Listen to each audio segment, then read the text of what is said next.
Let's get to the brass tacks of everything. We're going to listen to Michael Irvin, his thoughts on Jalen Smith, and, of course, Ezekiel Elliott from 105.3 The Fan. I read you a quote because there was a report about Jalen Smith this week that he's playing for his job in the second half of the season, and the Michael Irvin quote is this: "I kept his draft card. I got it right next to me. I'm going to hold on to this card. When I see this kid in Canton, I'm going to have him sign it for me." What has happened to Jalen Smith, and where are you with him in his play, Michael? Is it deserved, all the criticism he catches from us and the fan base?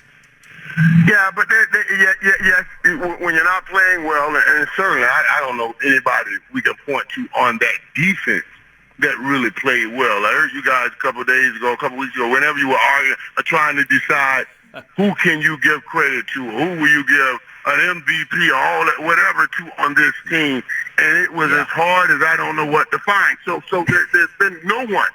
There's been no one that you can say, oh, well, he's done something. Oh, well, he's done something. And you know, like you guys talk about, the young kid Diggs has been playing hard. You know, before he got hurt, he had been playing hard.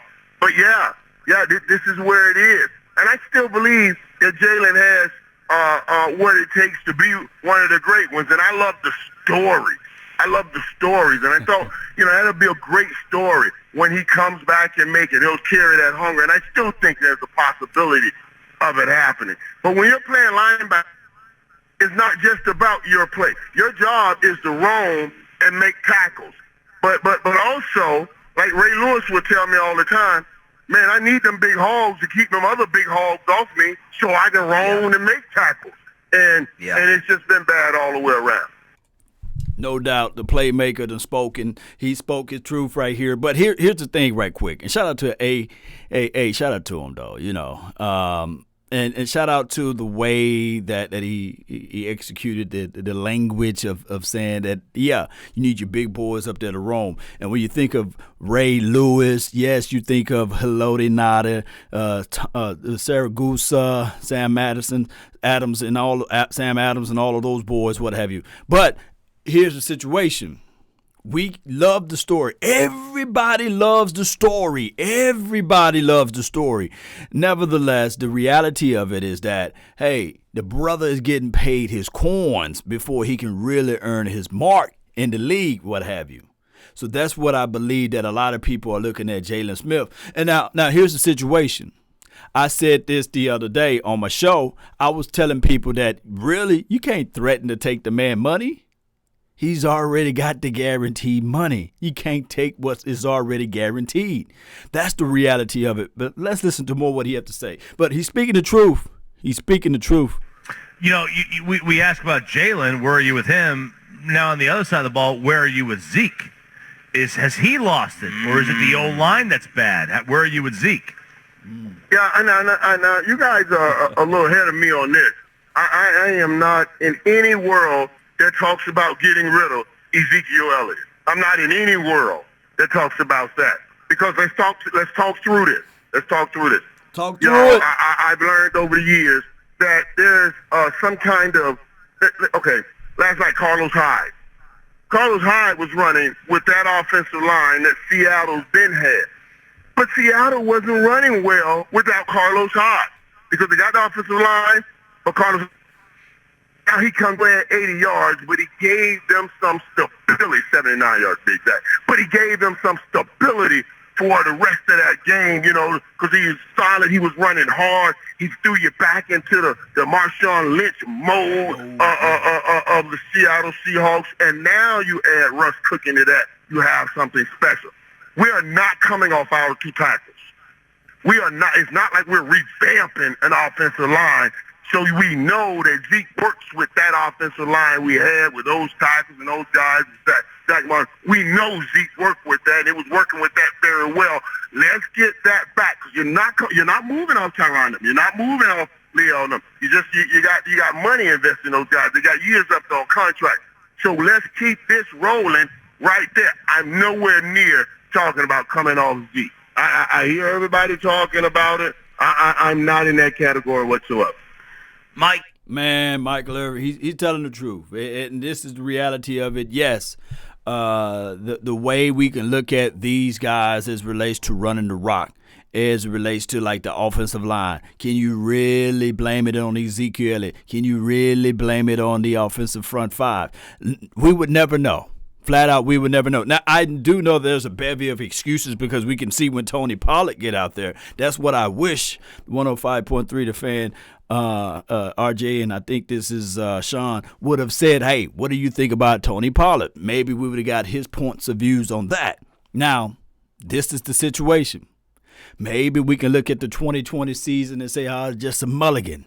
Because at one end, you really can't say, well, it's the offensive line because of the fact that, we didn't have all offseason, and then you're missing the left tackle and the right tackle. So you're getting what you got, basically. And then on the other end, you can't really say that it's Ezekiel Elliott. All we can go by is what we see with our eyes. The explosion, the burst, it's just not there. The running plays of 20 yards or more, I think he only got like 1 or 2 for the entire season.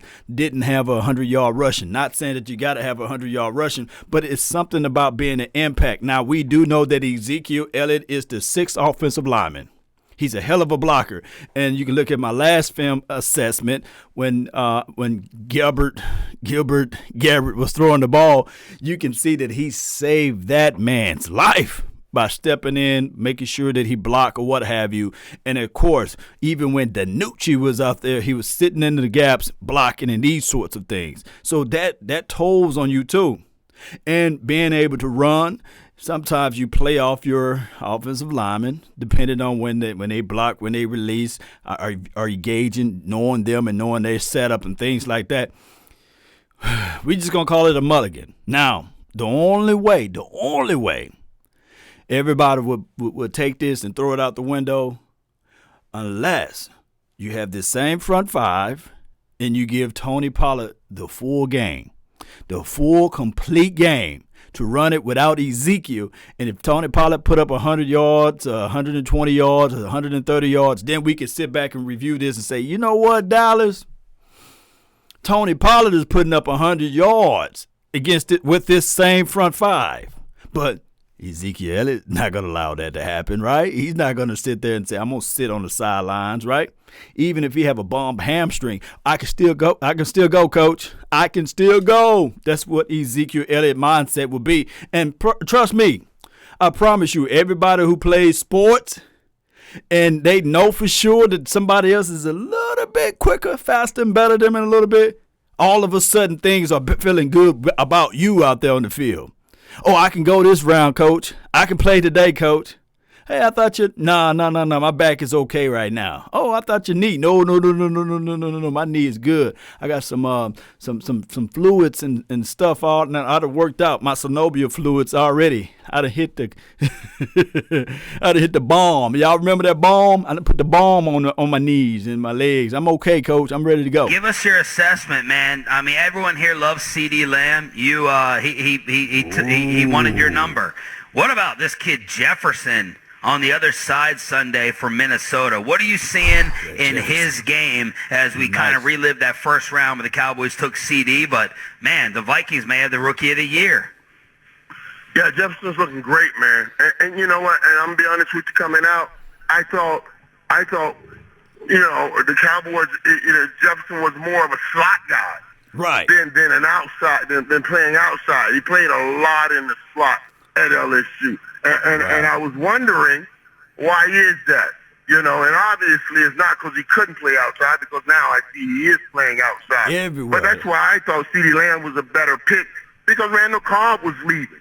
And we've had some issues sometimes when the Gilmores and all those guys play on Amari Cooper. So we needed that guy that can play in the slot and play outside. You see what I mean? So if you're taking Cooper out, because sometimes it's hard to get big plays from the slot, I can still move him outside and get big plays out there. But yeah, Justin Jefferson has fooled me with what he's doing outside, and boy, he does look good. I mean, he looks great over there in Minnesota. So it's going to be a tough one. CeeDee Lamb, let me tell you, that's the rookies. CeeDee Lamb, he's in such a spot. He's a young guy. He's running around now with his I don't know, his third, fourth quarterback that he'll be playing with. And how does he go to Andy Dalton and say, hey, man, listen, because I would have to figure out some way to say it. Hey, man, listen, man, Justin Jefferson's on the other team. Yeah. I don't know what's going to happen out here on Sunday, but I got to beat him. Got to beat him. What I'm saying? Yeah. I cannot let him have more than me. That's all I'm telling you. That's I don't all know I'm what's telling going you. on, but we got to make sure I beat him. I got to be the best rookie receiver on that field come Sunday. Playmaker! Michael Irvin, the playmaker, with us every Friday on the Buyers Barricades phone line here on Sean and RJ. Take us through the anatomy of what you're calling the Hail Hopkins. Everyone else calling it the Hail. Hey, before they talk about that, man, I'm going to tell you, man, that is what CeeDee, and I don't think that he would do that, pull AD, Andy Dalton, to the side and be like, hey, man, you know, that rookie over there on the other side, hey, that wears number 18. All I want to know is about the end of the day, I want the dub, and I want to beat him. I want to perform him. But we already know, yes, he's in the likings of being probably one of the rookies of the years. Or I think in between him and Chase Claypool, they can argue back and forth with that. But one can say this, and that's the operative word, if Dak Prescott were to be healthy for this remainder of the year or what have you and never got injured, man, CeeDee Lamb was on his way. Can anybody argue with that? CeeDee Lamb was on his way. He was shattering all of the rookies' records for the Dallas Cowboys. CeeDee Lamb would have been on his way. Man, I'm just so mad about that. Man. Oh, my goodness. I don't really care too much about the Hopkins catch, but just for, football preferences, we'll listen to what he has to say, his thoughts on that, and then we'll wrap it up if you guys are okay with that. But it's all, you guys already know, it's DC for life, Dallas Cowboys for life. But let's listen to what he has to say on the Hopkins situation, because I can tell you this right quick.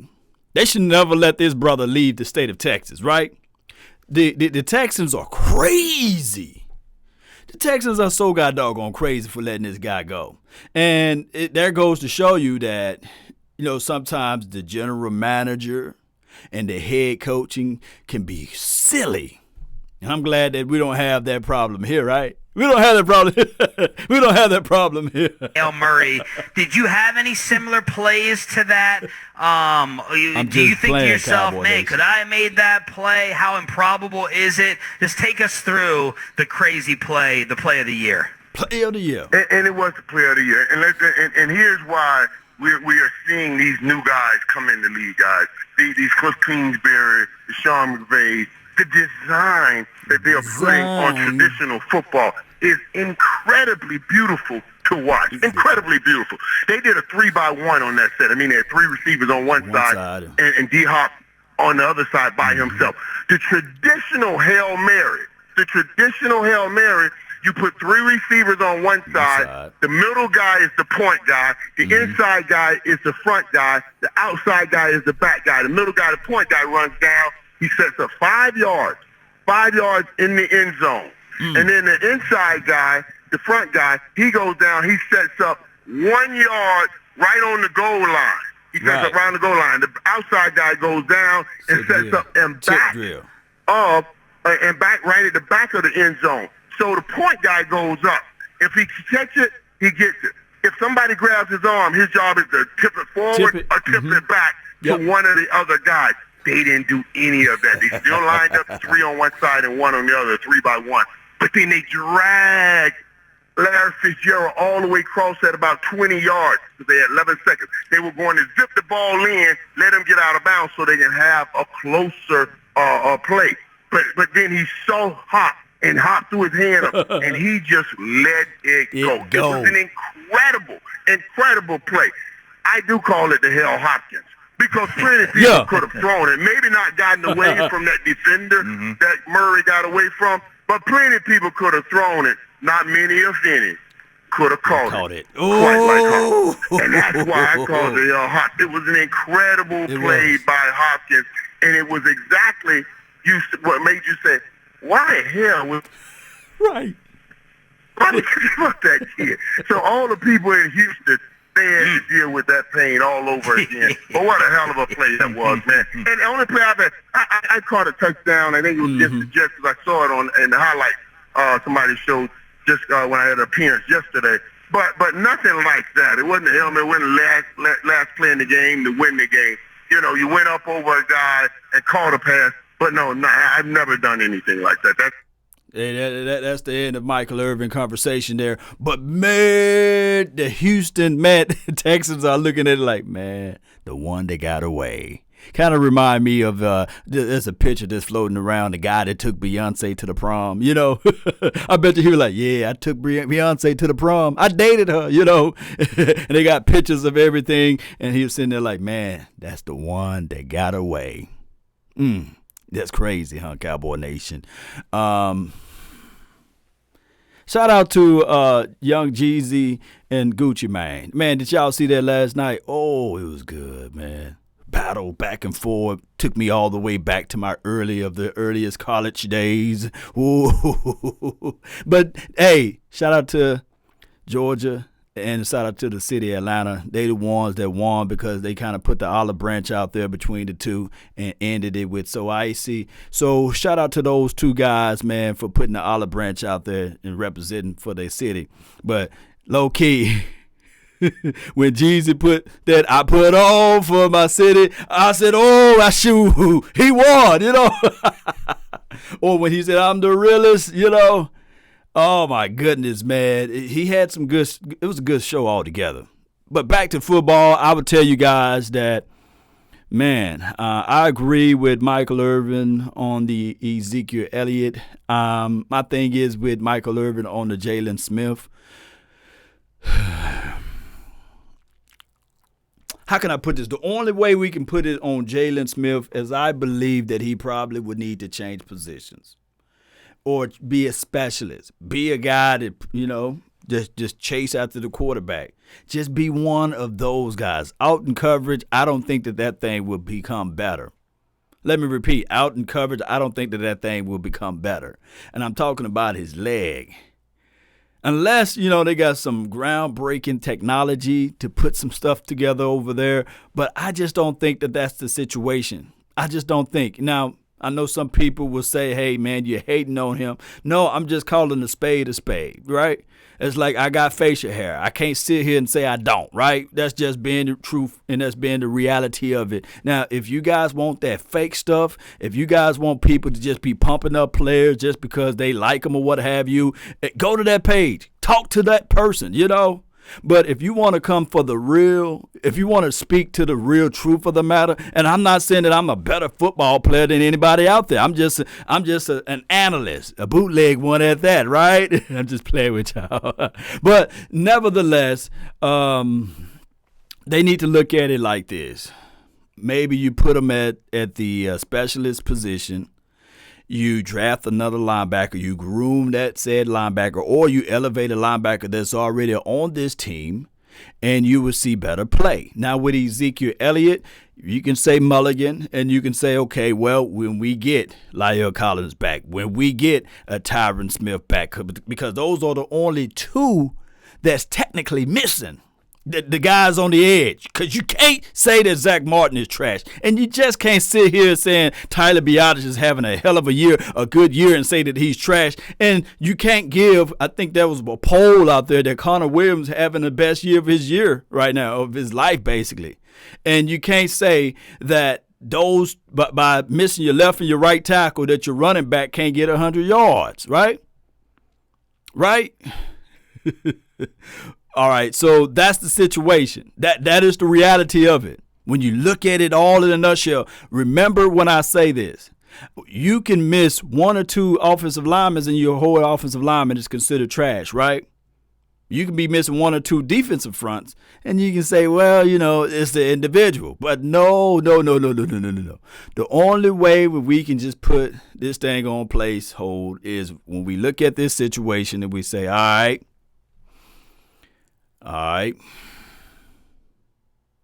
If Tony Pollard get behind that same offensive line and get 100 yards, then that whole situation what we just talked about, you can throw it out the window.